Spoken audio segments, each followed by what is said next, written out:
Boa tarde a todas e a todos. Excelentíssimo senhor presidente do Supremo Tribunal Federal, ministro Luiz Fux, excelentíssimas senhoras ministras Carmen Lúcia e Rosa Weber, excelentíssimos senhores ministros, excelentíssimo senhor ministro Dias Toffoli, cumprimento ainda ao eminente ministro da AGU, André Mendonça, os senhores advogados presentes, advogadas, servidores e servidoras.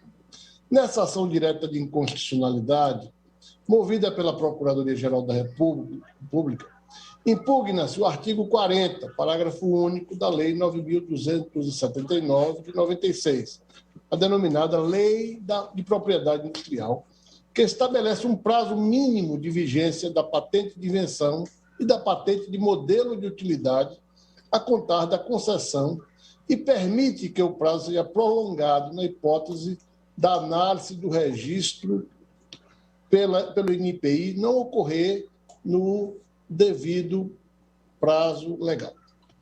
No dia 7 de abril do corrente ano, o eminente ministro Dias Toffoli, apreciando o pedido formulado por este Procurador-Geral da República, deferiu em parte medida liminar, a de referendo do plenário, com efeito ex nunc, porque se refere às patentes relacionadas a produtos e processos farmacêuticos e equipamentos ou materiais de uso em saúde eficazes no tratamento da Covid-19.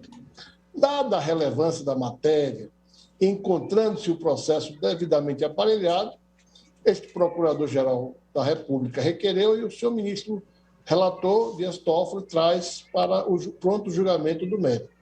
O preceito legal impugnado estabelece, abro aspas, que o prazo de vigência não será inferior a 10 anos para a patente de invenção e a 7 anos para a patente de modelo de utilidade, a contar da data da concessão, ressalvada a hipótese de o INPI estar impedido de proceder ao exame de mérito do pedido por pendência judicial comprovada ou por motivo de força maior, fecho aspas. Ao criar prazo mínimo de vigência da patente, a contar da concessão, o dispositivo impugnado excepciona a regra do caput do próprio artigo 40, que define que a patente de invenção vigorará pelo prazo de 20 anos e a de modelo de utilidade pelo prazo de 15 anos, contados da data de depósito. Permite ainda que a patente vigore por prazo diferido indeterminado. Apenas para ilustrar, trago aqui a lembrança de que, havendo a mora administrativa na apreciação do pedido, e essa mora de 15 anos para que o INPI aprecie e conceda um pedido de patente de invenção, essa patente terminará por viger por 25 anos, ou seja, 15 anos do pedido de registro, mais 10 anos de concessão, ultrapassando assim o limite de 20 anos definido no caput do artigo 40. A mora administrativa, na apreciação do pedido de registro, conhecido como backlog, cria benefício exclusivo para o requerente da patente, prolongando o prazo de exclusividade sine die. Nessa hipótese, quanto maior for a mora para que o INPI aprecie o pedido, tanto mais será o benefício temporal fruído pelo requerente da patente, em genuína condição puramente potestativa e, por isso mesmo, nula, porque é submetida à vontade exclusiva de uma das partes, que dela terá proveito. A nulidade da condição puramente potestativa é norma de supradireito que incide sobre todo o ordenamento jurídico nacional.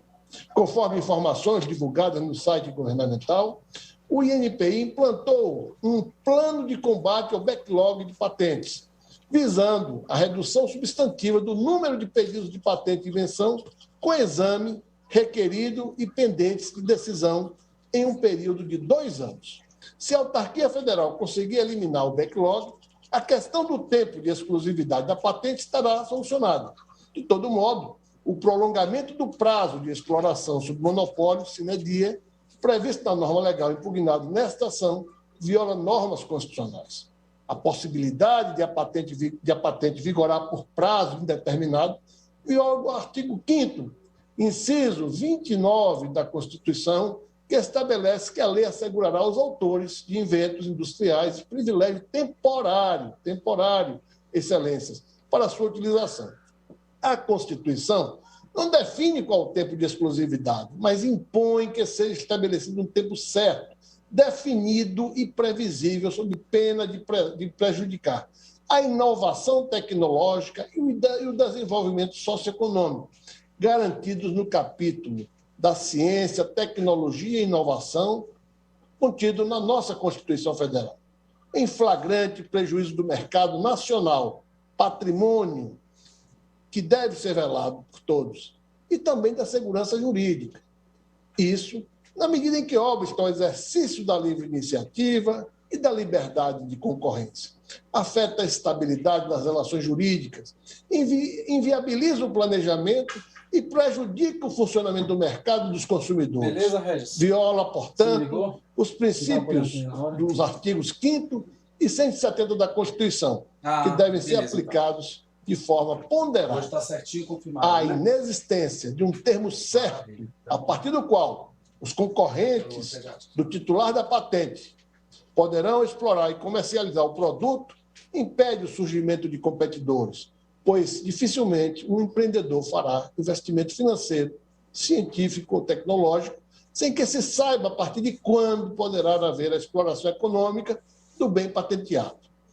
Isso tem o potencial de gerar uma posição dominante e o registro perpétuo no mercado relevante para o titular da patente e, por conseguinte, estará sempre à frente dos demais empreendedores. Na prática, o preceito legal impugnado embaraça a possibilidade de surgimento da concorrência, da competição tão saudável à nossa economia de livre mercado. A ausência de concorrente é prejudicial ao consumidor, que fica privado de usufruir dos benefícios da disputa econômica entre os players do mercado. Em outras palavras, a disputa é bem-vinda na ordem econômica adotada pelo legislador constituinte de 88, na medida em que confere aos compradores maiores opções de preço e de qualidade de bens, ampliando as possibilidades de aquisição do produto e elevando o bem-estar das famílias brasileiras. Enfim, atendendo ao fim social e ao bem comum a que se dirigem as normas. Outro ponto que merece reflexão é que a prorrogação do prazo de patente em decorrência do atraso na concessão, ou seja, da mora administrativa, transfere o ônus desta morosidade para a sociedade civil, que fica privada de usufruir dos benefícios decorrentes da livre concorrência. Em tese, se a demora na apreciação do pedido vier a causar prejuízos ao requerente da patente, seria o caso de incidir o dever de reparação do Estado, na forma do artigo 37, parágrafo 6º da Constituição, e não, data vênia, se repassar para a sociedade o ônus da conduta homicida estatal.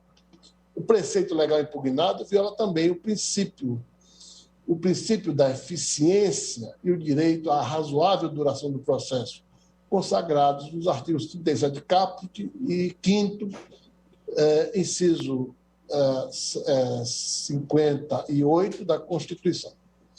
Trata-se de um modelo que premia a morosidade administrativa, em detrimento da eficiência e da condução célere do processo, premiando a mora administrativa e premiando interesses privados. Então, se afigura data vênia, razoável, na linha da teoria da lógica do razoável, de Luiz Recassensiches, que um processo administrativo tramite por 10 ou 7 anos. O juízo disjuntivo que se extrai da norma é, abre aspas, se o INPI não apreciar o pedido do prazo de validade da patente, o requerente será beneficiado. Premiou-se, assim, a ineficiência administrativa, a mora do Estado na sua devida prestação. Trago a essa egrégia Suprema Corte Federal um olhar no sentido de que, no caso das patentes, o direito à razoável duração do processo é mais da sociedade que do próprio titular do pedido. A mora administrativa na apreciação do processo. não atinge o requerente, pois usufrui os benefícios do monopólio da patente desde o momento do pedido protocolizado, como se extrai do artigo 40 e 44 da Lei da Propriedade Industrial.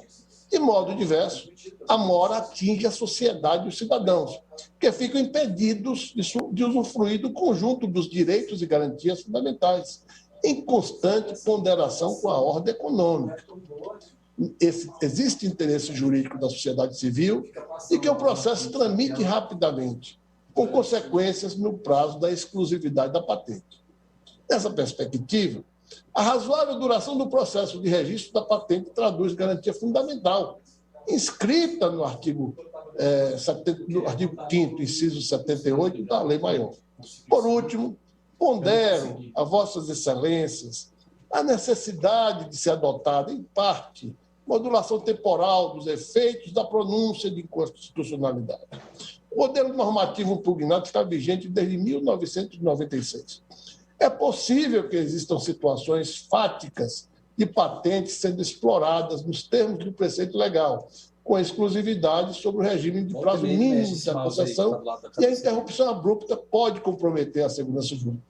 Entretanto, a modulação não há de abranger os produtos e processos farmacêuticos, equipamentos e materiais de uso em saúde, sobre os quais a decisão há de ter efeitos retroativos. A situação atual é de calamidade pública. E numa calamidade pública temos que olhar os fatos, a moldura fática com grano salis. E a manutenção de patentes nesse contexto contraria o interesse público e o direito fundamental de todos à saúde. Em face do exposto, este Procurador-Geral da República manifesta-se perante essa Suprema Corte pelo julgamento do mérito, com a procedência do pedido formulado na ação direta, para que seja declarada a inconstitucionalidade do artigo 40, parágrafo único da Lei 9.279 de 96, b, que seja modulado temporalmente os efeitos da pronúncia da inconstitucionalidade para assegurar unicamente aos que estejam explorando a patente sob o regime do preceito declarado inconstitucional o direito de manter o monopólio pelo prazo legal e não se estenda a modulação temporal à exploração de produtos, processos farmacêuticos e equipamentos ou materiais de uso em saúde, especialmente aqueles eficazes no enfrentamento do coronavírus, sobre os quais a decisão da Suprema Corte haverá de ter eficácia retroativa, quebrando de imediato as patentes incidentes sobre esses insumos, tão importantes para a defesa da vida e da saúde de todos os brasileiros. Muito obrigado, senhor presidente, senhoras ministras, senhores ministros.